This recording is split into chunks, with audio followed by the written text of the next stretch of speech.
Hey folks, Randy here doing cut and trim. So here it is, the 36-inch fixed deck hydro walk behind from Bradley Mowers. I got this a couple weeks ago. I've been putting it through its paces. Wanted to give you guys a brief walkthrough and then show you some footage of me mowing with it, and just kind of give my impressions after, I think it's got like 17 hours on the hour meter. So this is I guess, well, and I didn't get the hour meter on it the first day, so we'll call this the 20-hour review of the 36-inch hydro walk behind from Bradley Mowers.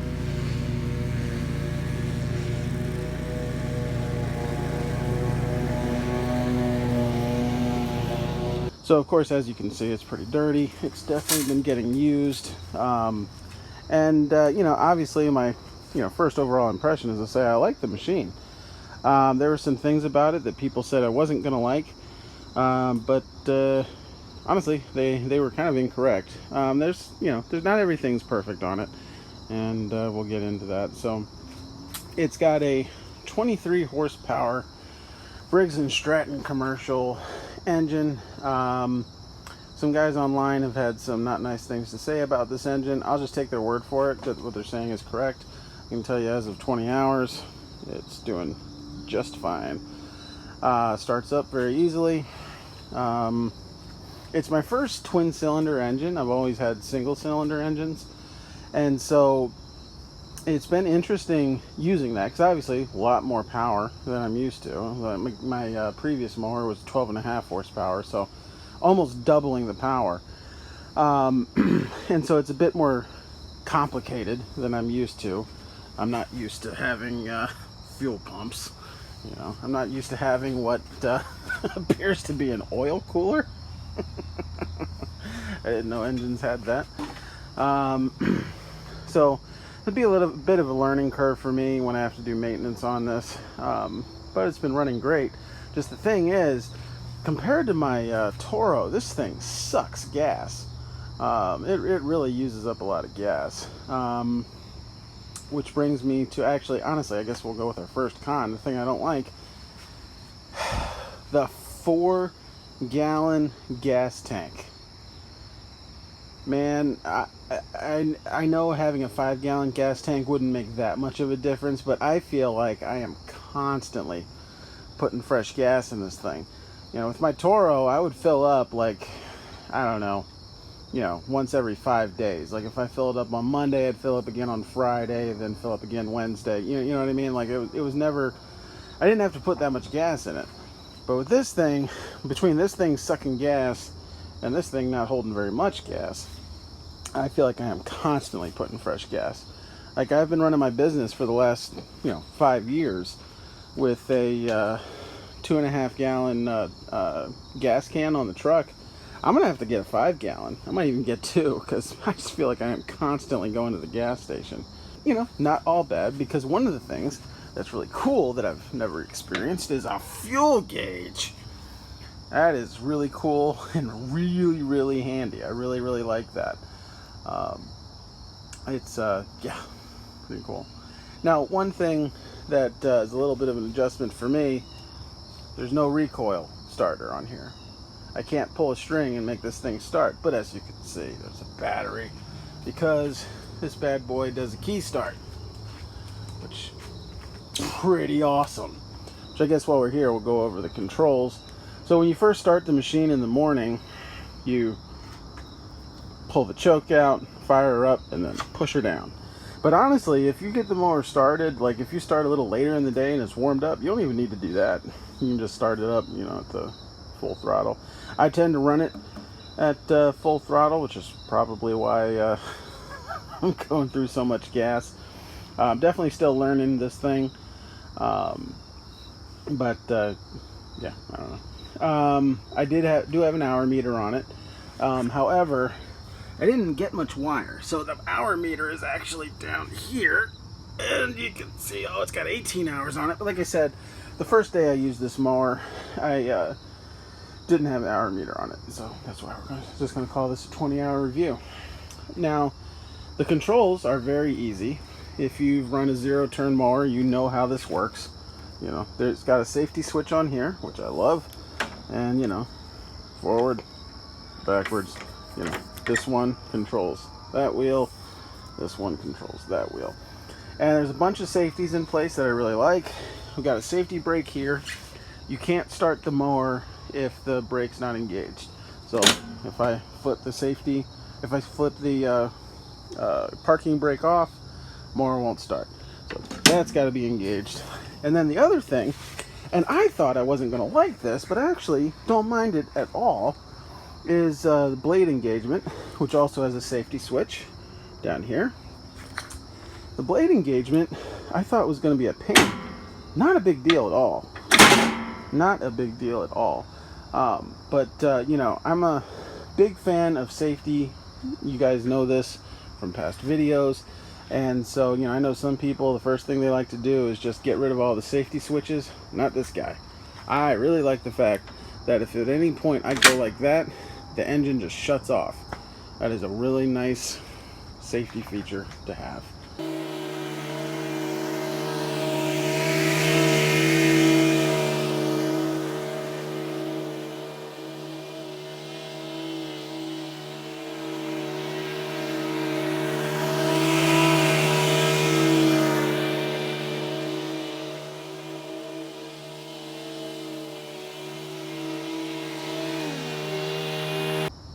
Since we're back here, I might as well take a look at the rider platform. So this is the swivel wheel sulky. I got this from Havener, who is, you know, the folks that sell this mower.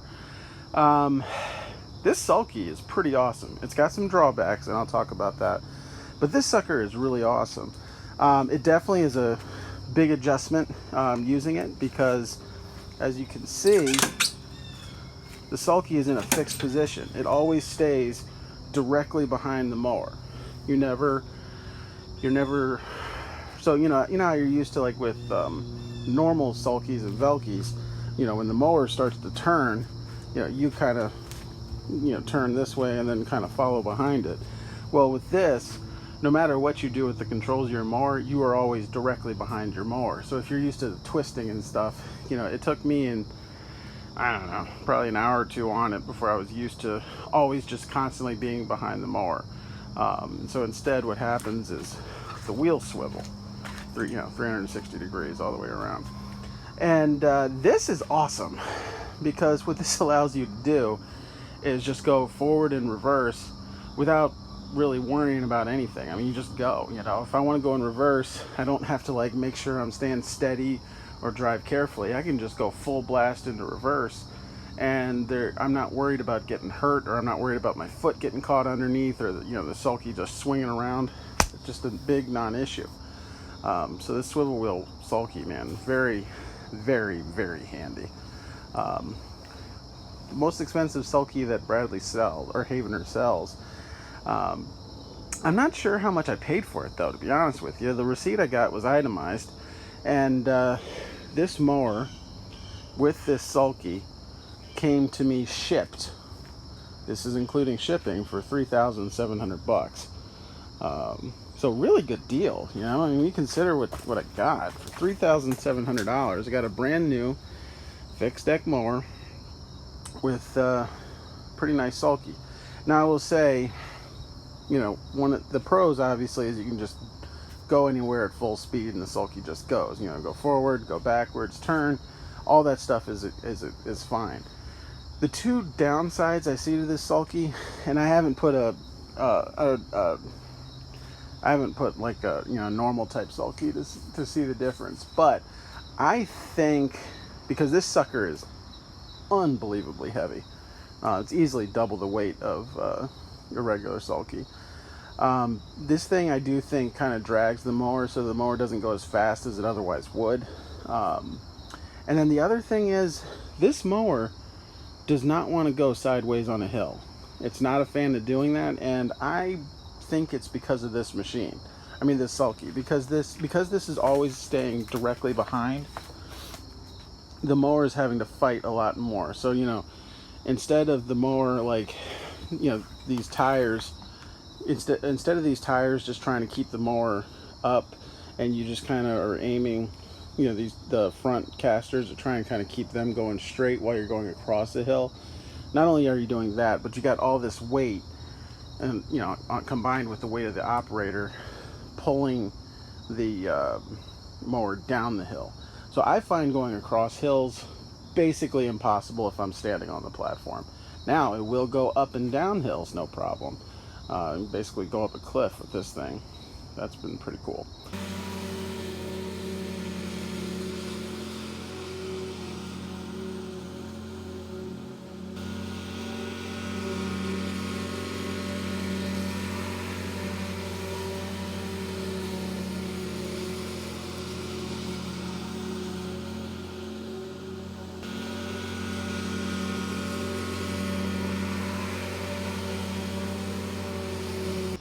Speaking of pretty cool, the size of these tires has been pretty awesome for me.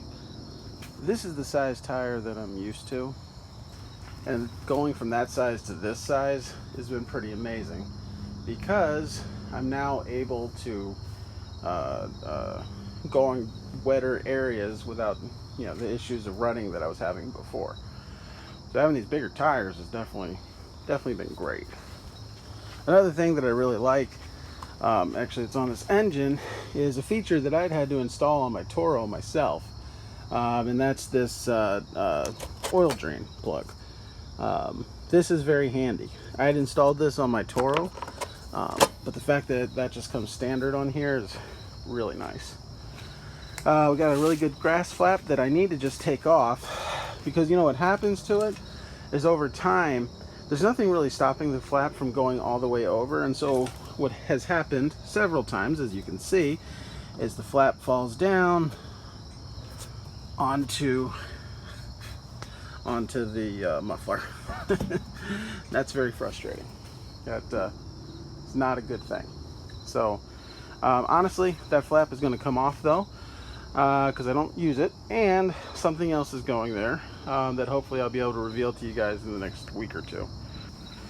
Moving to the front casters, these things are huge, especially compared to what I'm used to. Matter of fact, yeah, I mean, these casters are easily double the size. These casters are double the size of what they were on my Toro Pro line, which is very, very handy. And then, you know, the deck, changing the height of the deck, I was told I was going to hate changing the height of the deck on this thing. Honestly, hasn't been a big deal.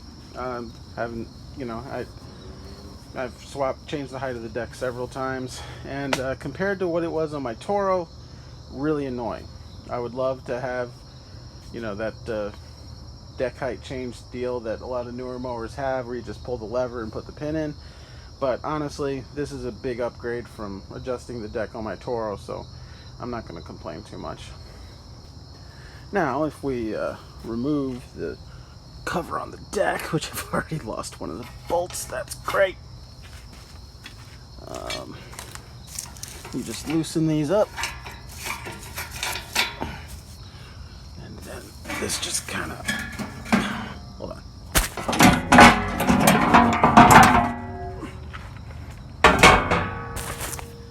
That pops off, and then very simple design. One of the things I really like about this machine is it's only got 2 belts, going from the Toro that had 5.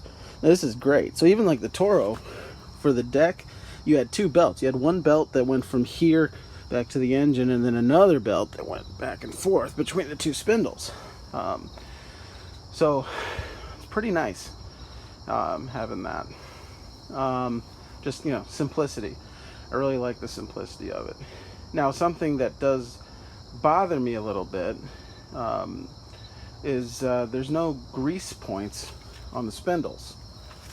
I'm not sure what to make of that, because I feel like I should be greasing these things, but there's not an immediately obvious way of doing that. Actually, which brings me to a thing about this machine that I find odd. The grease points on this thing are weird. Like, why does this need to be greased every 40 hours? I don't understand that. That doesn't make any sense to me. Additionally, why does this need to be greased? I just don't get that. I don't get why that needs to be greased and that needs to be greased. but this doesn't. This doesn't. I mean, shoot, even this doesn't. That just doesn't make sense to me. But, you know, whatever. People smarter than me put this together, so I'm sure there's a good reason. I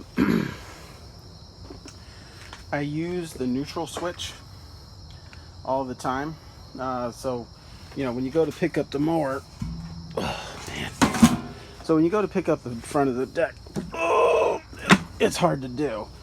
But if you put it into neutral, that kind of creates the tires as like a frictionless pivot point and makes it easier to pick up. Oh, whew. Let's not do that again. Now I will say another thing I don't particularly like is the way the blades come off.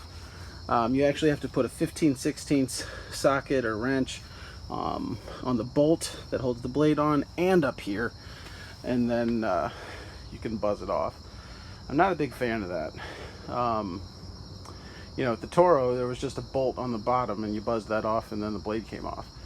So it's a bit more effort taking the blades off than I'm used to. But you know, again, not the end of the world.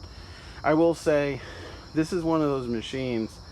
You know, like a Toro Time Master. If you want a Time Master to run optimally, the deck needs to be cleared and the blades need to be sharp. Like, those two things are constantly, they need to be addressed constantly. And I feel like that's the deal with this mower too. I feel like this mower, if it's got a clean deck and the blades are sharp, this sucker runs amazing. But you need to clean that deck after every lawn, which is kind of interesting. When that deck fills up, the whole machine starts shaking. And because, you know, the Toro was basically like an early version of a floating deck, I never experienced that. But this sucker, like, you'll feel it just buzzing. So I guess the last thing I'll say in terms of productivity with this machine, I'm definitely much more productive with this than I was with the Toro. Now it's kind of an interesting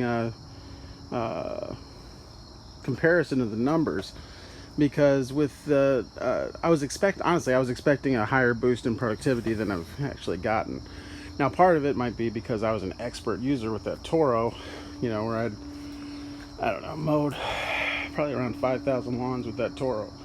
And this machine, I don't know, I think maybe I've mowed maybe 100, probably around 100 lawns with it so far. So I'm still learning how to use this, but after 100 lawns, I'm only seeing like a 4% boost in productivity for my typical yard, you know, like a 16th to a sixth to a quarter acre. It's only about a 4% boost in productivity, but the bigger the yard is, the more that changes. For yards that are like a half acre and above, I'm seeing a boost in productivity of 25 to 30%. And so I don't know exactly how to attribute that, except that, you know, you never really go full speed on most of my yards because you're constantly, there's just not a lot of open space to, you know, let her fly. But she's easy to use. You know, with the Toro, there was a lot of things you had to do with your body, and a lot of, like, you know, leaning this way when you do this turn, lean that way, or shift your weight or whatever. And with this, I mean, you know, you just kind of go, you know? And it just goes. So I mean, it's a good machine that's really servicing me well. Like I said, nope, I didn't say that, so I don't know why I said like I said, but my intention is to own this machine for years. My intention is to own this for the next minimum decade, probably 2 decades. It is bought with the purpose of eventually becoming a backup mower. That was the whole reason I bought it. You know, I had a debate within myself whether or not I was going to buy a 36-inch walk behind or a 36-inch stander. And I decided I didn't want a 36-inch stander. I have a lot of lawns that a walk behind is an absolute must, just because of the terrain or the way you get into their yard. And so I said, you know, what do I need? I'm going to need a 36-inch walk behind for as long as I'm servicing the type of properties that I'm servicing. So this machine is definitely a big upgrade from the Toro Pro line that I was using. So I'm going to buy this machine with the understanding that eventually this machine is going to become the backup mower. And at some point I'll buy a stander. I'll probably buy a stander from Bradley, assuming that this relationship goes well with them. You know, the next machine will, I don't know, be probably just the biggest stand-on mower I can get. So, you know, if Bradley's selling a 60-inch by then, I'll probably buy a 60-inch from them. Because, you know, the price is right, the build quality is good, and the mower runs great. And, you know, the nice thing, too, is, like, a lot of the parts I don't necessarily have to get from Bradley. You know, like if something goes wrong with this engine, I'm not contacting Bradley for the parts. You know, I'll go on Amazon, or I can hit a local dealer or whatever for the replacement parts. And the same thing with the hydros. The hydros are pretty standard, so if they need maintenance, I don't necessarily have to go to Bradley for that. And you know, I mean, you know, these even like a lot of the pulleys, parts of the pulleys and spindles are pretty standard. You know, you could get them pretty much anywhere. So, yep, this has been kind of my overview of the 36-inch fixed deck walk behind from Bradley Mowers. Like I said, this mower with the swivel wheel sulky, I paid total $3,700 shipped. It might be a little more for you depending on when you watch this, or you know how much it costs to ship to your area. I got the impression the guy was actually pretty surprised at how low the shipping was to get it to me. Yeah, really happy. I really need to clean this sucker off. I should have cleaned it off before I showed it to you guys, but you know how it is. Nobody got time for that. Well, this is Randy with Doing Cut and Trim. Thank you very much for watching.